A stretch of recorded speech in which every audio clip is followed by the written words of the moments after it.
So, has how technology and social media developed over the years starting to divide us in the way we travel? To the more traditional traveller who doesn't use their phone and doesn't need it as much, to those who rely on it a little bit more. I'll be discussing with different types of people their use of social media and their phones overseas. So here we are with Jason, who uses social media a lot when he's overseas. So today I'll be chatting to him about what his experiences are. So Jason, how do you communicate online when you're overseas?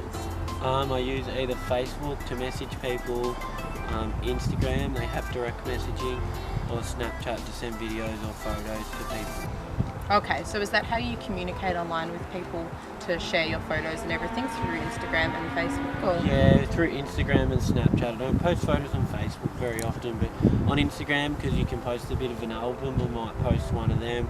Or on Snapchat I might send a video if I'm doing something cool, because even if you don't have internet at the time, you can save it on Snapchat and then send it, and I like doing that. Yeah. So Jason, how do you organise your transport and hotels and everything when you get off the airport today? So I recently went to Thailand, and my transport, we just went out the front and I just sort of hailed a taxi, because over there they have taxis and tuk-tuks everywhere. My accommodation I did online through like a booking online sort of thing. Yeah. So I wouldn't go to a travel agent, because you can just do it all yourself. So how often would you say you use your phone on a daily basis when you're overseas travelling? Oh, so probably when I wake up in the morning, I'd check it, message people from back home, like my parents or some of my friends.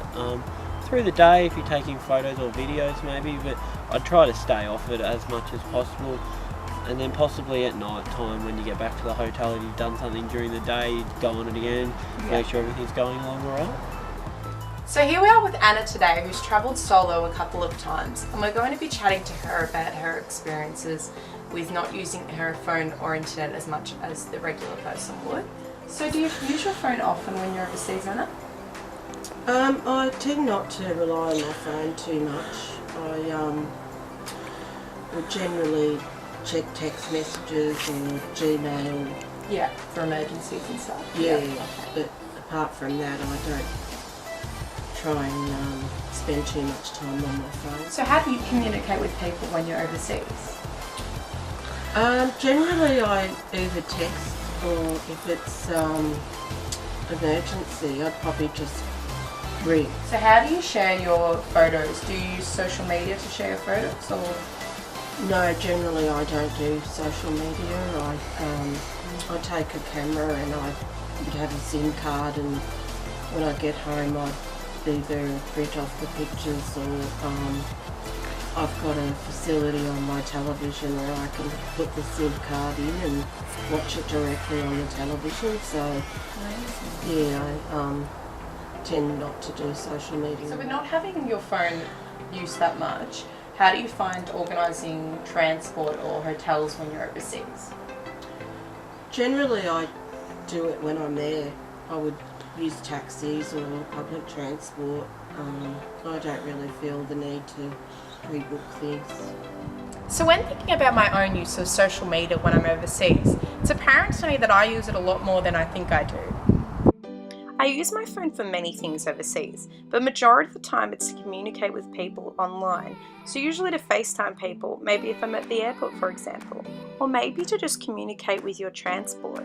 For example, if someone's picking you up, it can always be great to use the Wi-Fi at the airports to chat to your friend to tell them that your flight may be delayed, to save them from waiting an hour at the airport. I found when travelling, Uber's also a really great way to get around, and it can also be a lot cheaper and save you a lot of money in the long run. You can't do this without Wi-Fi, therefore it can become essential. I'm constantly on my phone before I travel, when I'm at the airport, and even after when I'm looking for Instagram photos to take. I'm one of those people that before I travel, I look on Instagram to see where is like a good photo before I actually leave to go to the place that I'm going to. So I've decided to be a bit more present when I'm traveling now, and actually leaving my phone at the hotel before I go away, and actually being more present in the moment when I'm traveling and experiencing everything as it comes rather than wanting an Instagram photo for it. For more than 10 years now, tourists have been using their social media to exchange opinions and experiences, thus before, during and after their trips, to obtain information about their experiences and if they share the same views as others. People will always use social media and technology in different ways when travelling, but at least we can all agree on the fact that having this communication that will help bridge the divide when travelling through distance is always a good thing.